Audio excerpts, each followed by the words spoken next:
আসসালামু আলাইকুম। আশা করছি সবাই অনেক ভালো আছেন। অনেক দিন পরে শাড়ির আরেকটি টিউটোরিয়াল নিয়ে হাজির হলাম।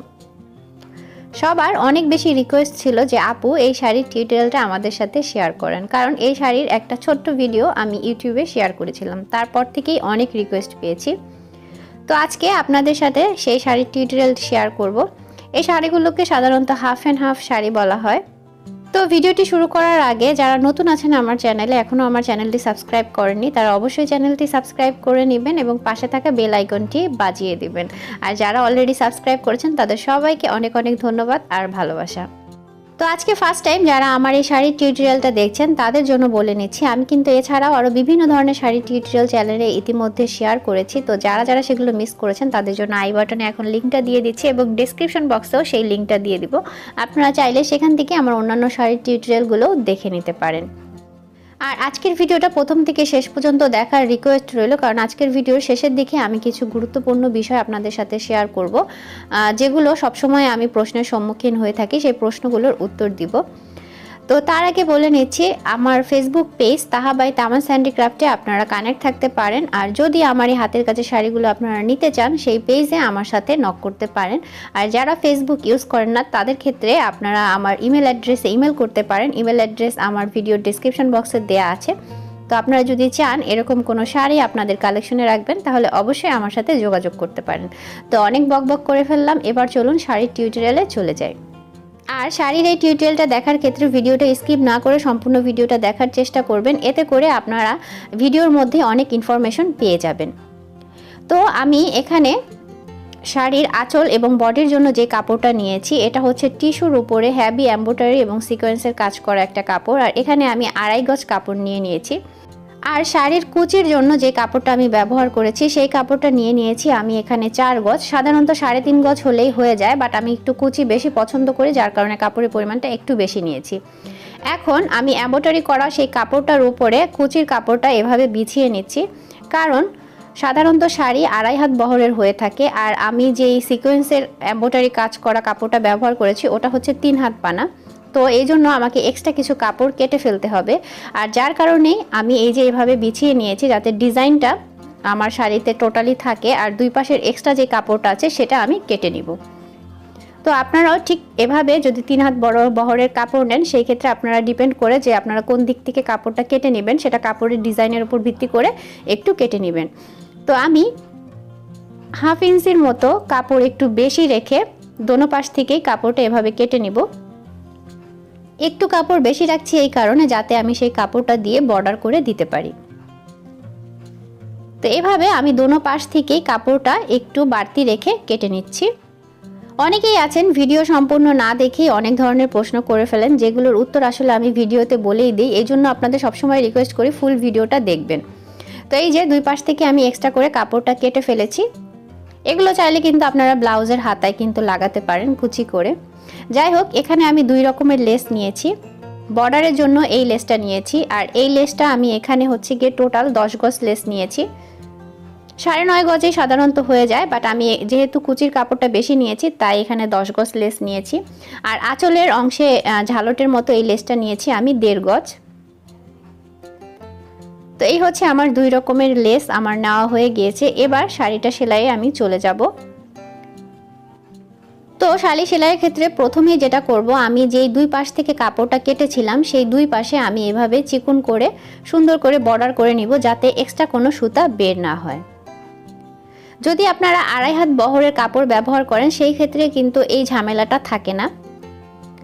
তো চেষ্টা করবেন 2.5 হাত বহরের কাপড় ব্যবহার করতে। আর যদি না করেন সেই ক্ষেত্রে 3 হাত বহরের কাপড় ব্যবহার করলে আপনাদের এভাবে কিন্তু কেটেই নিতে হবে। তো এভাবে আমি শাড়ির দুই পাশের যে অংশটা আছে দোনো পাশেই এভাবে বর্ডার করে নিচ্ছি। আমি সাধারণত আমার এই হাতের কাজের টিউটোরিয়ালগুলো শেয়ার করার মাধ্যমে আপনাদের সাথে বিভিন্ন আইডিয়া শেয়ার করি, যাতে করে আমার যেই বোনেরা আছেন হাতের কাজ পছন্দ করেন তারা নতুন নতুন আইডিয়া পান এবং সেগুলো আপনাদের বাস্তব লাইফেও প্রয়োগ করতে পারেন। এবার আমি কুচির যে কাপড়টা সেটা আর আঁচলের যে কাপড়টা দুটা একসাথে নিয়ে এভাবে একটু চওড়া করে একটা সেলাই দিয়ে নিব। যেহেতু এটা হাফ অ্যান্ড হাফ শাড়ি তাই এখানে জয়েন্ট দিতেই হবে। তো জয়েন্ট দেওয়ার ক্ষেত্রে একটু খেয়াল রাখবেন যে আঁচলের দিকটা আপনি সেম পাশে দিয়েছেন কিনা। অপোজিট পাশে হলে কিন্তু অনেক সময় ভিতরের দিকে পড়ে যেতে পারে। তো এটা সেলাই করার সময় একটু দেখে বুঝে নিতে হবে। তো এখানে আমি 1 ইঞ্চি থেকে একটু কম জায়গা নিয়ে মোটা করে একটা সেলাই করে নিয়েছি। আর ওই যে টুনটুন বুড়ার হাতটা দেখতে পাচ্ছেন, সে পাশে আমার বোনের কোলে বসে আছে। অনেকেই জিজ্ঞেস করেন আপু কাজ করার সময় আফিফ কি করে। তো দেখা যায় আফিফ ঘুমানো থাকে ওই সময় কাজ করি, বা আফিফ খেলতে থাকে ঠিক ওই সময় আমার এই হাতের কাজগুলো আমি করে থাকি। তো এবার দেখতেই পাচ্ছেন এভাবে করে আমি একটা বর্ডার করে নিচ্ছি যাতে সুতা কোনো বের না হয়। সাধারণত শার্ট বা লুঙ্গিতে এরকম ধরনের সেলাই দেওয়া হয়ে থাকে। আর প্রত্যেকটা সেলাইয়ের ক্ষেত্রে অবশ্যই লক সেলাই দিবেন, এটা আমি প্রত্যেক টিউটোরিয়ালে বলি। আর এরকম ধরনের অনেক টিউটোরিয়ালই কিন্তু ইতিমধ্যে আছে যেগুলো একদমই সিমিলার, বাট তারপরও অনেকে আলাদা আলাদা করে টিউটোরিয়ালগুলো দেখতে চান, তাদের জন্যই আসলে শেয়ার করা। কারণ এর আগে আমি বেশ কয়েকটা হাফ অ্যান্ড হাফ শাড়ি আপনাদের সাথে শেয়ার করেছি, সেগুলো এই সেম প্রসেসেই কিন্তু আমি সাধারণত তৈরি করেছি। তো এবার আমি যে বর্ডারটা করলাম তার আরেক পাশে একটা চাপ সেলাই দিয়ে নিব, এতে করে সেলাইটা সুন্দর মতো বসে থাকবে। আর চাপ সেলাই দেওয়ার ক্ষেত্রে অবশ্যই একদম কর্নারে দেওয়ার চেষ্টা করবেন। তো আমাদের জয়েন্ট করা হয়ে গেলে এবার চলে যাব আঁচলের অংশে। আর আঁচলের অংশটা এভাবে 1/2 ইঞ্চি পরিমাণ নিয়ে আমি উপর দিকে একটা চাপ সেলাই দিয়ে নিচ্ছি। এখানে কিন্তু আমি কোনো বর্ডার করছি না, কারণ এখানে যখন আমি লেস লাগাবো তখন এই অংশটা লেসের নিচে ঢাকা পড়ে যাবে আর সুতা বের হওয়ার কোনো সম্ভাবনা থাকবে না। তো আঁচলের অংশটাও আমি উপর দিকে ভাঁজ করে এভাবে সেলাই দিয়ে নিলাম। এবার এখানে আমি আঁচলের জন্য যে লেসটা নিয়েছিলাম সেই লেসটা লাগিয়ে নিব। তো লেসটা আমি একটু কর্নার করেই লাগিয়ে নিচ্ছি। আর এই লেসে সাধারণত সুতা বের হয় না, যার কারণে আমার এক্সট্রা এখানে ভাঁজ করে সেলাই করার দরকার হয়নি। তো আপনারা আপনাদের পছন্দ মতো যে কোনো লেস লাগিয়ে নিতে পারেন। তো আঁচলের লেসটা লাগিয়ে নেওয়ার পরে এবার শাড়ির পাড়ের যে লেসটা আছে সেই লেসটা লাগিয়ে নিব। আর সেই লেসটা লাগানোর জন্য আমাদের কোমরের যে অংশটা থেকে আঁচলটা শুরু হয়েছে উপর দিকের, ঠিক সেই অংশ থেকে লেসটা লাগিয়ে নিব এবং সম্পূর্ণ শাড়িটা সেমভাবেই ঘুরে আসবে। তো আমি লেসটার একটু অংশ ভাঁজ করে নিলাম যাতে করে এক্সট্রা কোনো সুতা বের না হয়। এবার লেসটা যেহেতু পাশে একটা রিবনের বর্ডার আছে, সেই বর্ডারটা আমি শাড়ি থেকে বাহিরে রাখছি এবং লেসের যে কাজটা সেই জায়গাটা একদম বরাবর ধরে আমি সেলাই করে নিচ্ছি। আর যেহেতু লেসটা একটু চওড়া আমি এখানে ডাবল সেলাই দিব, তো প্রথমে একটা সেলাই আমি আগে দিয়ে নিচ্ছি। তো এভাবে করে আমি আঁচলের একদম কর্নার পর্যন্ত চলে এসেছি। আর কর্নারটাও সেমভাবে এখানে ভি শেপ করে ভিতর দিকে একটু ঢুকিয়ে তারপরে হাত দিয়ে ধরে রাখবেন, তারপরে সেলাই করে নেবেন। আসলে মূলত আমি এই টেকনিকগুলোই আপনাদেরকে দেখানোর ট্রাই করি। অনেক আপুরাই এই কর্নারগুলো সেলাই করা বোঝেন না বা জানতে চান যে আপু কিভাবে করব সাধারণত, তো সেই জিনিসগুলো আমি খুব স্লো করে আপনাদেরকে দেখানোর চেষ্টা করি। তো যেহেতু এখানে 2-3 ভাঁজে লেস আছে, যার কারণে একটু সময় লাগবে এবং একটু টেনে ধরে সেলাইটা করতে হবে।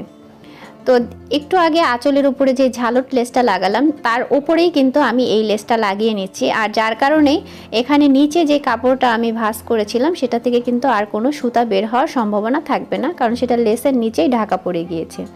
তো সেমভাবে আমি আঁচলের নিচের দিকের যে কর্নারটা সেটাও একইভাবে ভাঁজ করে নিচ্ছি। অনেকেই আছেন এখানে লেসটা কেটে ফেলেন তারপরে আবার জয়েন দেন, তো তার থেকে এভাবে ভাঁজ করে নিলেই কিন্তু লেসটা বেশি সুন্দর হয়।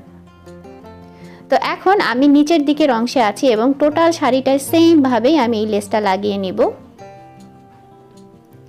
আর এখানে আমি শাড়ির নিচে কিন্তু কোনো বর্ডার করছি না, কারণ এখানে এক্সট্রা করে একটা বর্ডার কিন্তু থাকেই সাধারণত কাপড়ে, গজ কাপড়ে। তো সেখান থেকে সুতা বের হওয়ার আর কোনো সম্ভাবনা থাকে না। তো যখন আমি লেসটা দিব ওই জিনিসটা আর দেখা যাবে না, তো এই জন্য ওখানে আর আলাদা করে বর্ডার করছি না। আর আমি একদম শাড়ির শেষ পর্যন্ত চলে এসেছি, দেখতেই পাচ্ছেন একটুখানি 2 ইঞ্চি মতো গ্যাপ রয়েছে আর কি। তো শেষ পর্যন্ত চলে এসে আমি আবার এই যে নিডেলটা একটু চাপ দিয়ে রেখে ঘুরিয়ে নিচ্ছি। তো এবার লেসের অপর প্রান্তেও আমি একটা একদম কর্নার করে চাপ সেলাই দিয়ে নিব, এতে করে লেসটা খুব সুন্দর মতো বসে থাকবে এবং যখন শাড়িতে কুচি দিবেন তখনও কুচিটা খুব সুন্দর হবে। এই যে আমি একটু উঁচু করে দেখিয়ে দিচ্ছি। তো এভাবে সেলাইটা দিয়ে নিলেই কিন্তু শাড়িটা হয়ে যাবে। আর একটা টিউটোরিয়াল তৈরি করতে আমার সাধারণত 2-1 দিন সময় লাগে, কারণ আমি একসাথে বেবি নিয়ে টোটাল শাড়িটা তৈরি করতে পারি না। তো এভাবে করে এই যে আঁচলের দিকেও দেখেন সেমভাবে কিন্তু আমি ঘুরিয়ে সেলাই করে নিচ্ছি। আর যেই বিষয়গুলো নিয়ে আপনাদের সাথে আজকে একটু কথা বলতে চাচ্ছিলাম, কারণ অনেক শাড়ির যেহেতু টিউটোরিয়াল আমি ইতিমধ্যে শেয়ার করেছি, তো সেখানে বেশিরভাগই একটা প্রশ্নের সম্মুখীন আমি হই যে কাপড়ের দাম নিয়ে, লেসের দাম নিয়ে। তো অনেক শাড়ির ক্ষেত্রে আমি সেগুলো বলে দিয়েছি, তখন অনেকেই অনেক রকম দ্বিমত পোষণ করেছেন যে আপু এটার দাম এত না, অনেকে বলেছেন বেশি, অনেকে বলেছেন কম। তো তাদের জন্য বলছি, আচ্ছা তার আগে দেখিয়ে নেই শাড়ির ভেতর দিকের যে আঁচলটা আছে সেখানেও আমি একটা বর্ডার করে নিচ্ছি যাতে কোনো সুতা বের না হয়। তো যেটা বলছিলাম, আসলে দাম কত বা কী হয়েছে সেটা বড় বিষয় না, আমি আপনাদের সাথে জাস্ট টিউটোরিয়ালটা শেয়ার করি যাতে আপনারা এটা থেকে আপনারা যদি তৈরি করতে চান একটা আইডিয়া পান, এতটুকুই। আর যেহেতু আমি আমার বিজনেস পারপাসে জিনিসগুলো এখন কেনা হয়ে থাকে সাধারণত, তো আমি একসাথে অনেক শাড়ির কাপড়, অনেক লেস কিনি, তো সেই ক্ষেত্রে দামটা এক এক সময় এক এক রকম ভেরি করে। আর সাধারণত একটা টিউটোরিয়াল শেয়ার যখন করি তার অনেক দিন আগে আমি এই প্রোডাক্টগুলো কিনে ফেলি, তো সেই ক্ষেত্রে অনেক সময় কিন্তু এগুলোর দামও আমার মনে থাকে না, তাই আসলে ভিডিওর ক্ষেত্রে বলতে গেলে একটু হিমশিম খাই, তাই অনেক সময় বলা হয় না। তো দু একজন বলেন সাধারণত যে প্রোডাক্টগুলো কত টাকা দিয়ে কিনেছেন, কত টাকা খরচ হয়েছে সেটা বললে আপনারা একটা আইডিয়া পেতেন। তো তাদের জন্য বলছি, আমি কত টাকা খরচ হয়েছে বা কত টাকার প্রোডাক্ট কিনেছি সেই আইডিয়া দেওয়ার জন্য আমি সাধারণত ভিডিওগুলো মেক করি না। আমি ভিডিওগুলো মেক করি যেই বোনেরা হাতের কাজ করতে পছন্দ করেন এবং আপনারা নতুন কোনো জিনিস তৈরি করতে চান বা চেষ্টা করেন, তাদের জন্য আমি শুধুমাত্র আমার এই টিউটোরিয়ালগুলো শেয়ার করি যাতে করে আপনারা আমার এই কাজের মাধ্যমে নতুন কোনো আইডিয়া পান এবং নিজেরা তৈরি করতে পারেন। ইতিমধ্যে অনেক আপুরাই আমার এই হাতের কাজের থেকে বিভিন্ন ধরনের আইডিয়া নিয়ে এবং তাদের আইডিয়া খাটিয়ে অনেক সুন্দর সুন্দর শাড়ি এবং অনেক সুন্দর সুন্দর ড্রেস মেক করেন, সেগুলোর ছবি আমাকে দেন, তখন সত্যিই অনেক বেশি ভালো লাগে। তো শাড়িটা হয়ে যাওয়ার পরে যখন একটু ছবি আর ভিডিও তুলছিলাম, ওই সময় আফিফ চলে এসেছে। আর দেখেন আফিফ কি করছে। তো কাজের মধ্যে এভাবেই তাকেও সময় দিতে হয়, তার পাশাপাশি আমাকে কাজগুলো করতে হয়। তো অনেক বেশি কষ্ট করেই সাধারণত একটা ভিডিও বা একটা টিউটোরিয়াল তৈরি করে থাকি। তো সেগুলো যদি আপনাদের পছন্দ হয়, ভালো লাগে বা আপনারা নতুন কোনো কাজের উৎসাহ পান, তাহলে আমার ভিডিওগুলো করা সার্থক। আর আজকের এই টিউটোরিয়ালটা কেমন লাগলো সেটা অবশ্যই কমেন্ট করে জানাতে ভুলবেন না। আর ভালো লাগলে অবশ্যই ফ্রেন্ডস অ্যান্ড ফ্যামিলির সাথে শেয়ার করে দিতে পারেন। আরও নতুন নতুন ভিডিও দেখতে অবশ্যই আমার চ্যানেলের সাথে থাকবেন। আর যারা আফিফ বাবাইকে সব ভিডিওতে দেখতে চান তাদের জন্য এই ভিডিও ক্লিপসগুলো আমি রেখেছি। তো ভালো থাকুন সবাই আমার পরিবারের জন্য অনেক বেশি দোয়া রাখবেন। আর আপনাদের জন্য রইল অনেক অনেক দোয়া আর ভালোবাসা।